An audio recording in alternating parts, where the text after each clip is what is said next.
She raised her glass and said it like a joke. "Thanks for the wedding gift, Mom. We couldn't have done it without you." The entire room laughed. A few even clapped. It was January 6th, 7:30 p.m., at a small Italian restaurant in Pasadena. I sat at the far end of the table next to the wall, holding my water glass like it might break. My son didn't look at me when she said it. He just smiled and kissed her on the cheek. I blinked once, twice. Didn't say a word. Everyone else went back to passing bread, ordering wine, chatting about caterers and DJs. Meanwhile, in my head, something had split open. They sold the apartment.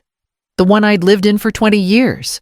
The one I paid off in pieces, $800 or $200, sometimes nothing when times were tight.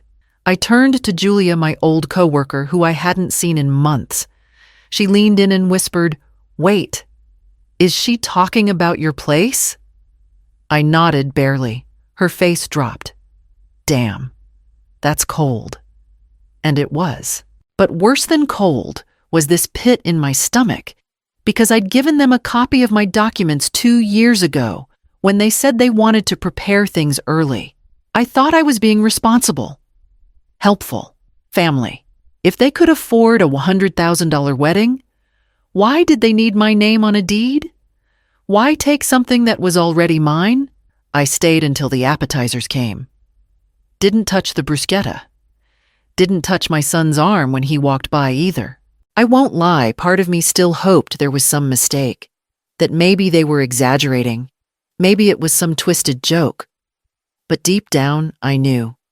I'd missed signs, brushed off comments, ignored the way she always asked what my mortgage balance was. I paid the bill for my side of the table. Julia offered, but I waved her off. "They've taken enough," I said. She put her hand on mine. "Then take it back." At 9:10 p.m., I walked out and didn't say goodbye. At 9:45, I was home opening the metal box under my bed, the one where I kept the deed, or thought I did. I pulled the deed from the box and froze. It wasn't the original. It was a scanned copy printed on regular paper, not the official one with the seal. The date at the bottom said June 3rd, 2023. That's when I remembered I'd emailed it to Jacob last summer, when he said the wedding planner needed my proof of residence to help book the venue. Stupid. I'd sent it from my work computer at the public library. I even labeled the file momdeed.pdf. That's how easy I made it for them. At 10:20 a.m. the next morning, I was at the credit union on Lakeview Drive. I told the clerk, Sasha, that I wanted to check on any recent activity tied to the property. She clicked around for a few minutes, then looked at me funny. There was a pending transfer last month. Sale price listed at $327,000. Want me to print it? I nodded. My fingers went numb. She handed me the paper. I scanned it line by line. The buyer's name was someone I didn't know, but under seller in shaky blue ink was my name, my full name, and a signature that looked like mine, but wasn't. Not quite. If the buyer's paid already, I asked, keeping my voice flat. Why is it still pending? She shrugged. Could be incomplete. Missing approval tax doc lender sign-off. Something's off. I thanked her and walked straight to the library.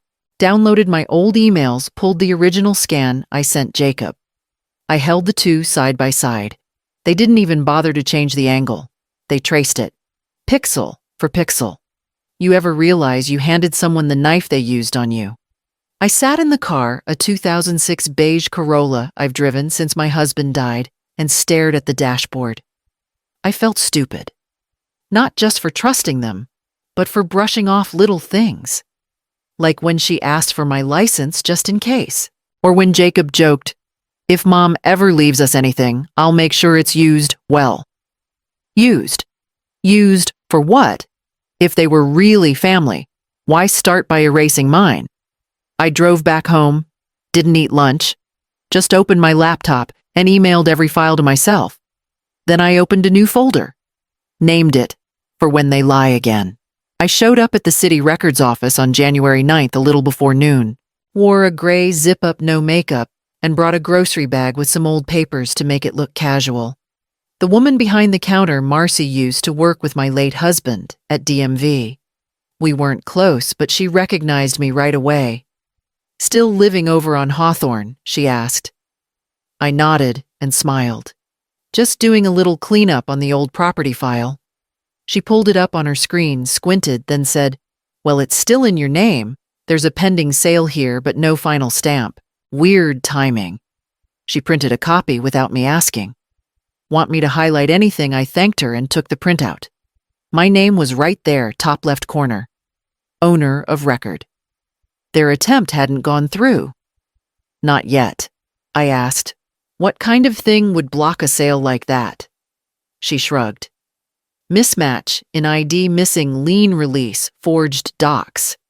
You'd be surprised what slips through until someone questions it." I didn't say much else. Just took the paper, folded it twice, and said I'd be back if I needed more. She looked at me as I turned to go and said, "Whatever it is, you look calm. That's scarier than mad." Truth is, I didn't feel calm. I felt stupid.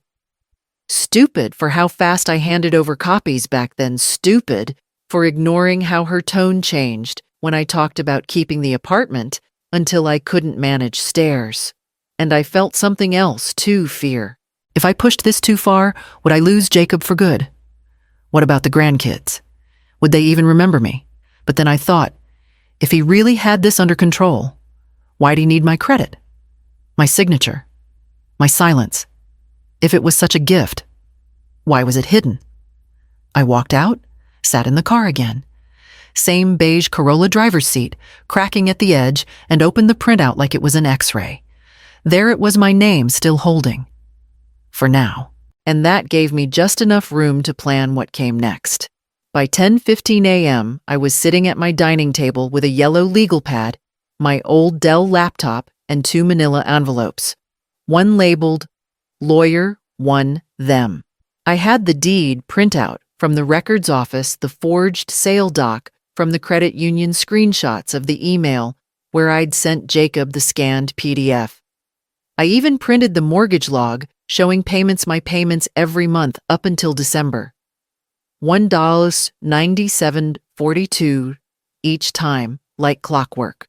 The USB drive was red scratched on one side. I labeled it with a piece of masking tape, apartment, full. That way, if I ever lost the envelopes, the file would still speak. That was the plan. Not drama, not revenge. Just something that couldn't be talked over or smoothed out with a fake apology. I looked at an old picture on the fridge while waiting for the printer. Jacob holding Olivia at her 3rd birthday. She had chocolate all over her cheeks. I remembered bringing the cake in the trunk of my car that day, hoping it wouldn't melt. I deleted the photo from my phone without thinking, then emptied the trash folder. I don't know why that part hit me so hard. They said this was about family planning. But what kind of family takes your roof to pay for flowers and a DJ? If Jacob could afford everything, why did he need my deed? If it wasn't about control, why wasn't I told? I texted my cousin Margot, asked if I could list her as my emergency contact with the lawyer. She called instead of texting. "You finally doing it?" she asked. I said yes. She exhaled. "About damn time." I opened the drawer, took out the sealed envelopes, and pressed them flat. I didn't cry. I just cleaned the table, wiped the crumbs, started the coffee. The lawyer, Ms. Choi, was coming at 3 p.m. It was January 11th, 7:48 a.m. I remember the exact time because I was halfway through a piece of buttered toast when the email came in. The subject line said, "Maintenance log, Unit C footage." I thought it was junk at first, but it was from Greg, the young guy at the front desk. He must have clicked the wrong contact.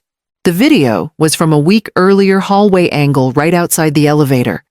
I recognized her voice before I saw her face.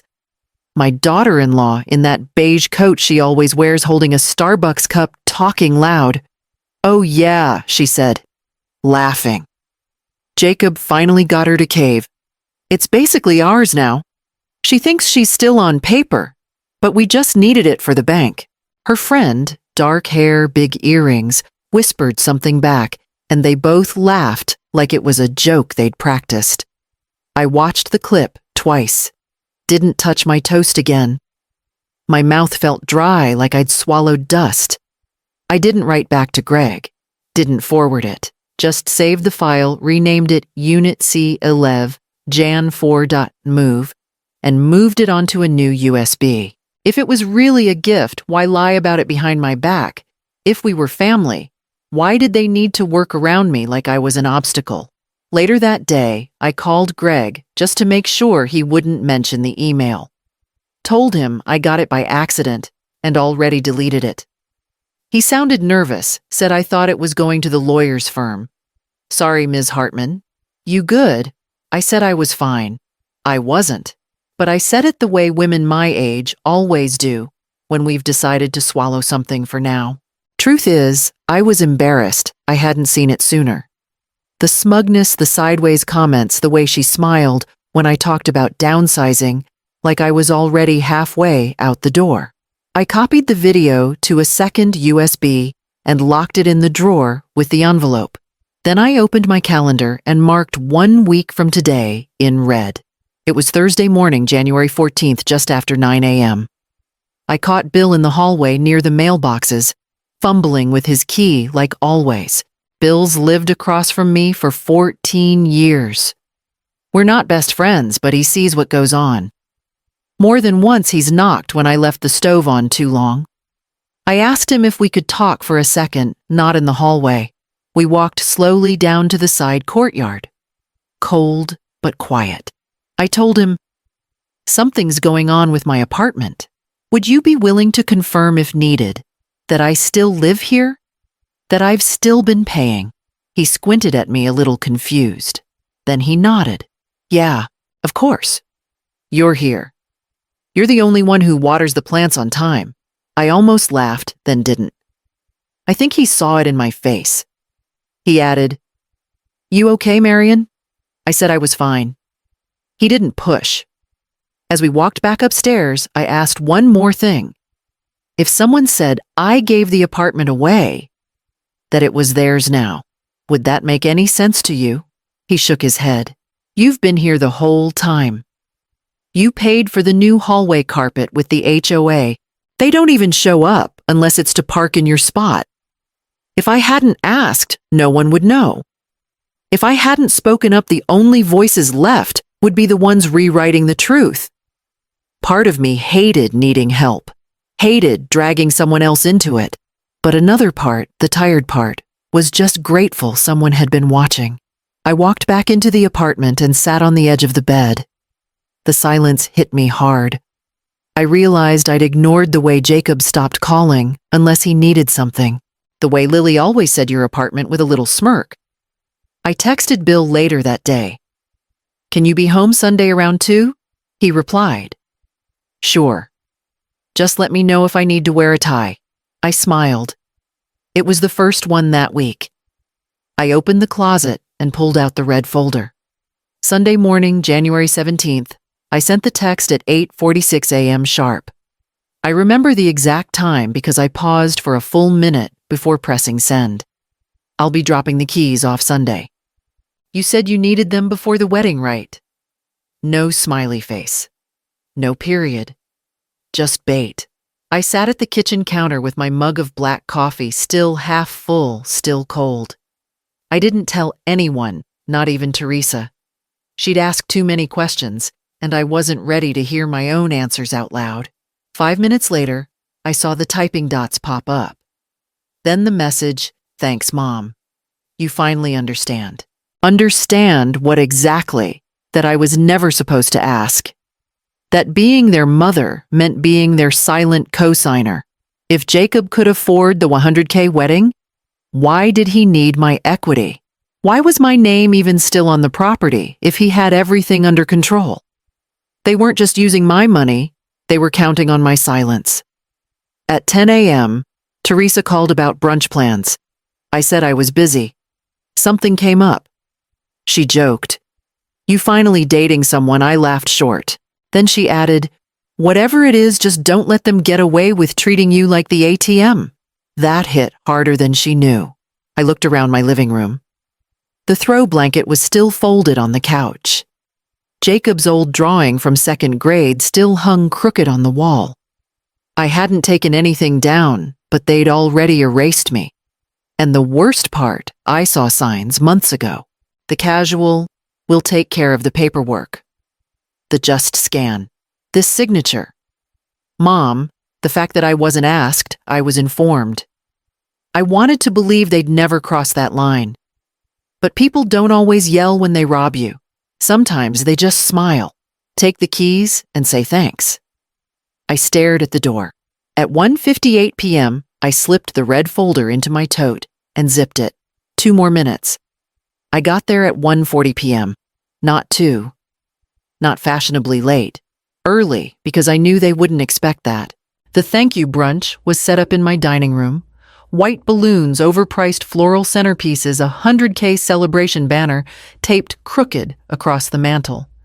The apartment still smelled faintly of lemon floor polish and burnt quiche. I wasn't alone. My lawyer, Mrs. Randall, parked right behind me. Black Honda CR-V license plate still with her son's college sticker on it. She carried the red folder like it was just another meeting. Next to her was Mr. Lyle, my neighbor from 3B. He'd seen the movers. He'd seen me pay the super in cash 3 months ago. He didn't say much, just, "You ready?" I nodded. They were all inside, laughing, toasting. I heard my daughter-in-law say, "No one gets to say we didn't earn this. We made it happen." I stepped in. Jacob's eyes met mine. His smile faltered, but didn't drop. Not yet. "Hey, Mom. Grab a mimosa," he said, voice extra loud for the crowd. I didn't. Mrs. Randall stepped forward and opened the folder. "I'm here on behalf of Ms. Callahan. Before anything continues, I'd like to read a notarized statement of ownership," she said, calm as ever. Silence. Jacob turned pale. "What is this?" he muttered almost to himself. I didn't answer. The crowd shifted. A cousin took a slow sip of champagne. Someone whispered, "Wait, isn't this her place?" It was, still is. And if Jacob truly handled the mortgage, then why was my name the only one on the bank's transaction log for the last 14 months? If it's family Jacob, I wanted to ask, why did you need to copy my signature from a 6-year-old refinance scan? But I didn't ask. I watched. People remember who stays quiet during a storm. Mrs. Randall cleared her throat. "Would you like me to continue reading?" she asked him directly. At 2:12 p.m., the room stopped pretending. Mrs. Randall read steadily. Not loud, not slow, just clear. She explained the forged signature, how a scanned refinance copy from years ago didn't equal consent, how the transfer never completed, how the mortgage payments, every one of them, came from my account. She laid the bank statements on the table. Paper makes a different sound when it lands in a quiet room. My daughter-in-law's face drained first. She pressed her lips together, eyes flicking toward the door like she was calculating exits. Jacob stared at the floor. He didn't look at me. He didn't look at anyone. He looked small. I waited for him to say something, anything, but he kept his hands in his pockets like a teenager caught shoplifting. If it was a gift, I wanted to ask, why did you need my signature copied? If it was family, I wanted to ask, why did you sell first? And thank me later, I didn't ask. Mrs. Randall finished and glanced at me. I said one sentence. "Check your mail." That was it. No lecture. No speech. The foreclosure notice would do the rest. Consequences travel better in envelopes. A cousin cleared her throat. Someone's fork clinked against a plate. Bill shifted his weight near the doorway and murmured, "I can confirm she's lived here the whole time," like he was talking about the weather. Mrs. Randall nodded once and closed the folder. I looked at my son then. Really looked. I didn't recognize him. I felt a sharp shame for the years I brushed off the jokes, the rushed requests, the way he stopped calling, unless there was paperwork. I'd told myself it was wedding stress. I'd wanted peace. I see that now. There's a strange grief in watching your own child protect a lie. It's quiet. It doesn't ask permission. I picked up my coat. No one clapped. No one laughed. I walked out the same way I came in, steady, not shaking. And as the door closed behind me, I knew the next step wouldn't be loud either. The keys turned stiff in the drawer. I had to jiggle it a little. Same old jammed track from when Jacob was in high school and used to overstuff the pens in there. I pulled out the folder, laid it flat, and opened it slowly, like muscle memory. The original deed, signed, notarized, stamped in 2007, sat on top. I placed it back inside, closed the flap, and slid it back where it belonged. I made coffee. Not the fancy kind, just the usual store brand tin from the bottom shelf. While it brewed, I deleted the duplicate files from the USB, then the computer. I didn't need them anymore. I kept the printed pages in a plastic sleeve, though some habits die harder than love. I sat by the window around 4:30 p.m., same spot, where I used to read aloud to Jacob when he was 7. Back then, he'd rest his head on my arm and ask questions about how mortgages worked. Now, he forged my name to 1. I'm not going to lie to you. It still hurt. Not the public part. Not the brunch. What stung was the quiet part, the fact he never once asked me directly. He knew I would have said no. That's why he didn't ask. That's not family. That's calculation. If you could afford the wedding, I wanted to ask him, why was my name on the documents? If I'm such a burden, I should have asked, why did my credit matter so much I didn't ask? Maybe I still wanted to protect a sliver of what we used to be. I don't know. Mrs. Randall texted me that evening. I'd advised changing the locks before Sunday just in case. Simple, direct. I thanked her and told her I'd call tomorrow. One thing I'll say, they wanted the apartment. I needed my dignity. They got brunch photos, I got the deed, and next week I'm changing the locks.